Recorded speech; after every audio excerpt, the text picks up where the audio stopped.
Greetings, programs, and welcome back to ArcNeo Reviews, where apparently we are turning my return week into another Starscream week. So, yay, Starscream week! Insert effects that I'm too lazy and inexperienced with video editing to do myself. But, so today's figure, this is actually one that I got a long time ago. My buddy Robbie actually hooked me up with this thing, and it was incomplete. Like, he knew it was incomplete when he sent it to me. I was still excited to have it. I've done a lot of parts hunting. I have it mostly complete now.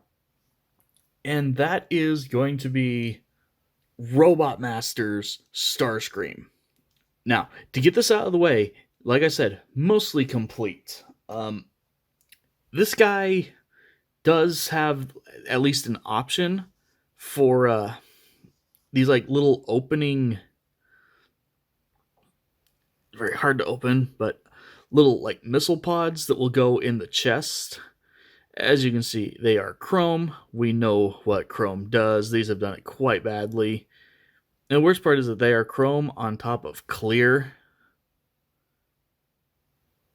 Like, granted, this is Japanese clear plastic, not the horrible Hasbro stuff, so I'm not seeing any stressing or fracture lines in it. It's just losing the chrome very rapidly. And I only have one, so we're not going to really... These will not be included technically. Most of the time, if you find this figure, they are going to be missing. I will throw out there, if anyone does 3D printing on like custom Transformer parts, you want to make like just a gray, version of this, or a black one that just doesn't even open. It's just that part. Like, that'd be really cool to pop into this guy. But anyway, yeah, no, Robot Masters Starscream. This guy is really, really cool. The Robot Masters line in and of itself is really neat, in my opinion. The whole point of it was they were taking the G1 toys, which so many of those, Starscream in particular, like, you basically just took Starscream apart and put him back together into a robot for the most part. Like, the arms folded in a few things, but he was almost entirely parts forming. They've reworked him, so he's still very clearly the G1 toy, but he's the G1 toy without parts forming, and it is great. So, as you can see, we've got his G1 plane mode. The colors are, like, weirdly... I've never understood why they have, like, this baby blue. Like, it's such a pale blue, it almost looks purple in some lighting. And, like, the red is muted as well. And I know it's not just, this copy of the figure or something. I've seen several. They're all like that. Brand new product shots of them. They're like that. I don't get that part. But that aside, he's got little rolling landing gears. In the back, at least, the front one is completely static. You can fold it up if you want.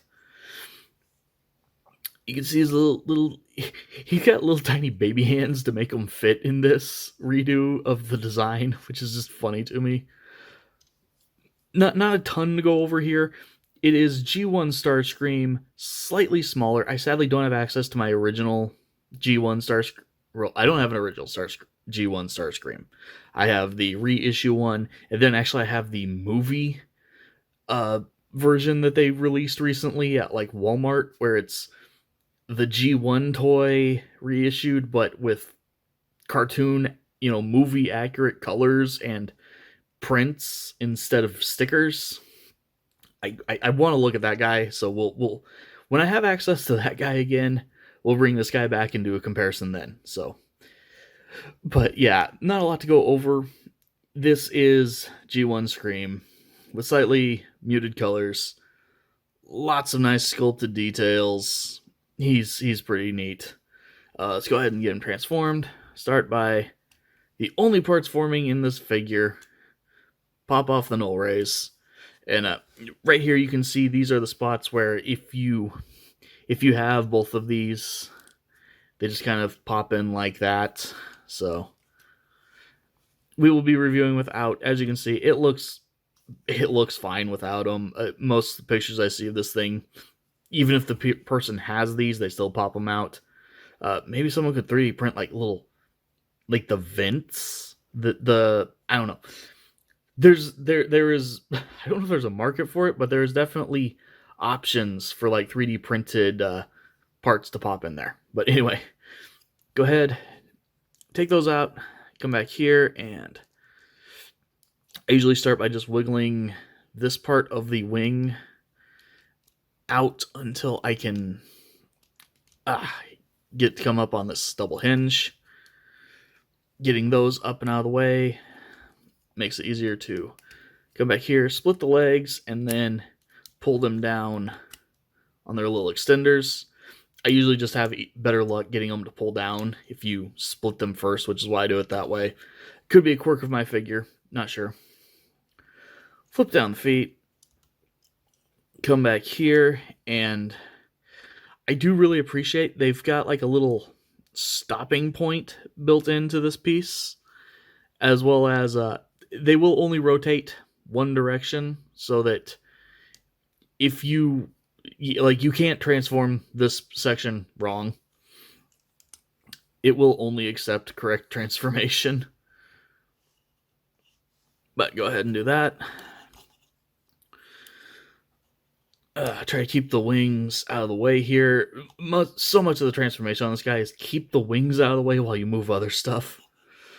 Go ahead and bring the cockpit forward just enough to bring it off of these two halves here that are clipping into the back.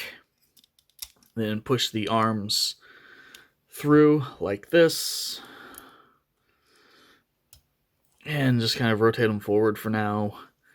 Straighten them out. We will finish the arms up in a second. First, we're going to do the best part of a G1 Seeker, which is this whole nose cone section. Go ahead and open up the cockpit. You've got a little tab here that will come into play later. Let's see here. I always have a hard time remembering exactly what moves where and how for this part. But go ahead, bring this part down. Bring this up. That will expose his head. And if you've got everything in the right spot, which can take a little bit of time. In fact, I think I actually want to just pop it through. Yeah. So pop it through, spin it around. This little tab will plug in right there. Now you go ahead and take this the nose cone section, fold it down, turn the head around, and then make sure that you've got his head up where it belongs. Bring the wings up all the way on this little double hinge. Then for the arms, go ahead and just rotate them up here, around, so that those are facing the right direction. And there you've got your Robot Master Starscream. And like I said, this guy is really, really neat. The face on him is a little bit of a strange mold, like this kind of almost smile going on, but not quite.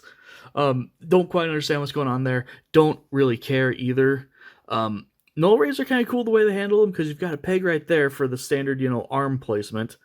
But then you've got pegs right here, so that if you want it to look like he has a handheld gun, you can do it that way as well. I really like that little touch. That's just nice. Articulation on this guy it's limited, but so much better than the original. The head is on a ball joint, so you get, up, down, rotation, little bit of side to side. Not much down, but, a little bit of up. Can also just use this back here. Apparently something made my Xbox think it needed to do something. Not sure why. You hush over there. But yeah, no outward movement on the arms, given, all the other things going on for the transformation here, but they do have rotation. You've got bicep rotation. You've got pretty good single jointed elbow. You've got a pretty useless wrist articulation, and yet you can also even peg the null raise into the hand there as well. Have him do that. I'm pretty sure that's. I'm not super familiar with the whole line. This is the only Robot Masters toy I've ever touched and probably ever will touch. I bet something came with like a Megatron gun or something, though, that you put there or something like that. Heck, maybe some releases of this guy did, or I'm missing another part that I didn't know I was missing. I don't know. But so you've got all that. The legs are a little hampered just because of the shape of things, but you can get him to kick forward a little bit, kicks back a little. No knees, unfortunately. Just that for the ankles. He does have thigh swivels, which is kind of a neat touch. So he's definitely still limited. You can tell this is still a G1 Starscream, but it's G1 Starscream Plus. And as a Starscream fan, I love this guy. I think he's really neat. I don't necessarily think that he's worth going and seeking out unless you're an insane person like me who just has a dedicated Starscream collection.